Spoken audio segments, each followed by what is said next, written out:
Ganun ang ibig sabihin ng sa dulo ng panahon na magaganap mayroong sistemang papasok bago Great Tribulation before. Kasi sa panulang kahirapan, papasok muna ang marka ng hayop para mapatunayan kung ikay may pananampalataya kasi marami nag-aangkin na may marka sila ng Diyos para mapatunayan. Alam naman ng Panginoon kung sino may marka eh. Pero kinikilig ang Diyos pag pinagtatanggol mo ang kanyang salita. Alam naman ng Diyos na si Job ay mananagumpay eh. Pero kinikilig ang Diyos na pag nakikita niya si Job ay nagtatagumpay. Alam naman ni ng Diyos si Abraham ay magtitiis. Hantayin si Isaac eh. Pero kinikilig ang Diyos pag si Abraham ay nagtiis hanggang sa dumating si Isaac. Alam ng Diyos yun. Gusto lang ng Diyos subukin ang tao para lumabas kung sino ka. Amen. Kaya yung pagmamarka nyo ng hayop doon at yung may marka ng Diyos yan, hindi na yan bago, alam na ng Diyos yan. Pinapalitaw lang niya yung paghihiwalay ng trigo at panirang damo before pag-agaw. Kasi, di ba, sa literal na mga halaman, sa mga palay, bago yan bigkis-bigisin at kunin yung isa para pakinabangan yung isa para sunugin, no? Bago kunin ang isa para sa pag-agaw, yung isa para sunugin. Kailangan mo na maghanap ang markahan ng hayop para yung nag-deny sa kanyang salita, parusahan sa Great Tribulation. At nyo man naman nagtagumpay sa kanyang salita, iligtas ng Panginoon after nun sa kapagsubukan sa pasimula ng kahirapan na sinasabi sa Bible, agawin naman sila bago pa dumating ang great. Sabihin, nagsimula muna ang panimula at susunod ang pinakamatinding kahirapan.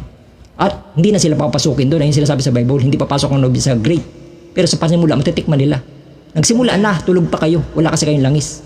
Tapos, hindi sila, aagawin na sila. Alam niyo ba kung nasaan na tayo ngayon? Naniwala ba kayo na nagsimula na ang markahan para lumabas ang bunga kung sino kayo? Kaya nasaktan kayo, yung mga ego nyo at sasaktan doon at hindi nyo matanggap katotohanan kasi alam yung dininay nyo. May pagkakataon pa naman, narinig yung preaching. Ano dapat yung ginagawa? Sa panahon na meron pa nagbababala, magsisi. Pumasok kasama namin nila at sila at sila at siya. Ano ginagawa nyo? Nanunuya pa kayo. Kagaya panahon ni Noah. No? At yung si Noah tapos na magbabala, pumasok na sa arka pero nanatiling bukas ang pinto.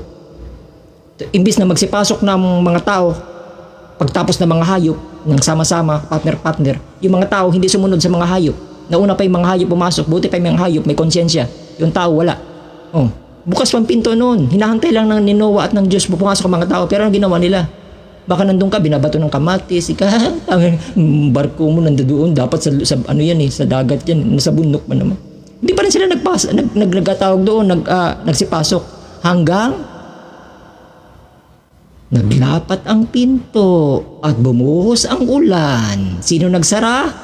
Sabi ni Noah, hindi ako, kundi ang Diyos. Amen. Pag wala na kayong narinig ng tinig, that said the Lord, na nagbabala patungkol sa ating kinapanahon, at ating kinakabuhayan na ayaw pa rin paniwala ng iba, nagsara na ang pinto.